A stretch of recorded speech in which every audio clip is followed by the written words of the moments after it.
আছে, আরেক ভাই মাটিতে গড়া দিতে দিতে অবস্থা খারাপ। সৌদি আরবে আদালত হয় মা বাবাকে ঘরে রাখার জন্য, আর আমাদের দেশে আদালত হয় মা বাবাকে ঘর থেকে বের করার জন্য, ঠিক কি না? যুবক, তোমাকে বলছি, তোমার বন্ধু তোমার আপন নয়, তোমার বউ তোমার আপন নয়, তোমার শ্বশুর শাশুড়ি তোমার আপন নয়। এই পৃথিবীর বুকে আপন হলো তোমার মা এবং তোমার বাবা। করোনা আসার পরে প্রমাণ করে দিয়েছে কে আপন।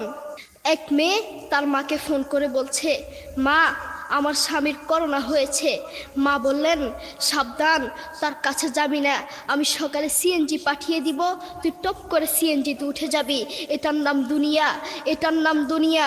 করোনা হওয়ার পরে বন্ধুর কাছে যায় নাই, করোনা হওয়ার পরে শ্বশুর শাশুড়ির কাছে যায় নাই, করোনা হওয়ার পরে স্বামী স্ত্রীর কাছে যায় নাই, কিন্তু করোনা হওয়ার পরে এখনো ইতিহাস আছে মা তার ছেলেকে গিয়ে চুমু খেয়েছে। করোনা হওয়ার পরে এখনো ইতিহাস আছে বাবা তার ছেলেকে কাঁধে নিয়ে হাসপাতালে গিয়েছে, ঠিক কি না? যুবক, তুমি তোমার মাকে কিচ্ছু মনে করছো না, তোমার মাকে তুমি ঘর থেকে বের করছো। ছেলে বিদেশ থেকে এসেছে, এসে শ্বশুর বাড়িতে গিয়েছে, তারা তাকে উল্টাপাল্টা বুঝিয়েছে। এখন বাড়িতে এসে সে বলছে, মা তুমি আমার টাকায় খাও, আমার ঘরে থাকো, আবার আমার বউকে পিটাও। এই কথা শোনার পরে কি কোনো মার কলিজা আছে?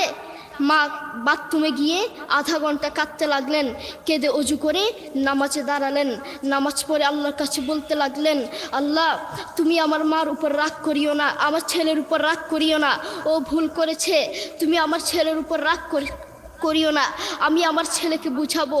এরপর মা গিয়ে ছেলেকে বুঝাচ্ছেন, বলছেন, বাবা তুমি আমাকে বের করে দিবা, সমস্যা নেই, তুমি আমাকে বের করে দিও, কিন্তু আমার একটা স্বপ্ন আছে।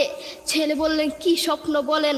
মা বললেন, তুমি বাজারে গিয়ে একটা পাকা আম নিয়ে আসবা, এসে তোমার বুকের উপর রাখবা, সকালে উঠে ওটা আমি খাবো।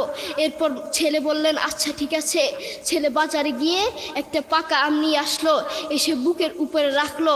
5 মিনিট না যেতেই সেই আম পিঠের নিচে পড়ে চ্যাপ্টা হয়ে গিয়েছে। এরপর ছেলে মাকে বললেন, মা তুমি কি সকাল উঠে আমটা খাবে?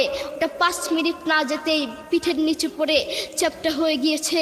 এরপর মা চোখের পানি ছেড়ে বলল, বাবা আমি আসলে তোকে খাওয়ার জন্য বলি নাই, আমি আম খাওয়ার জন্য বলি নাই, আমি তোমাকে বুঝার জন্য বলেছি।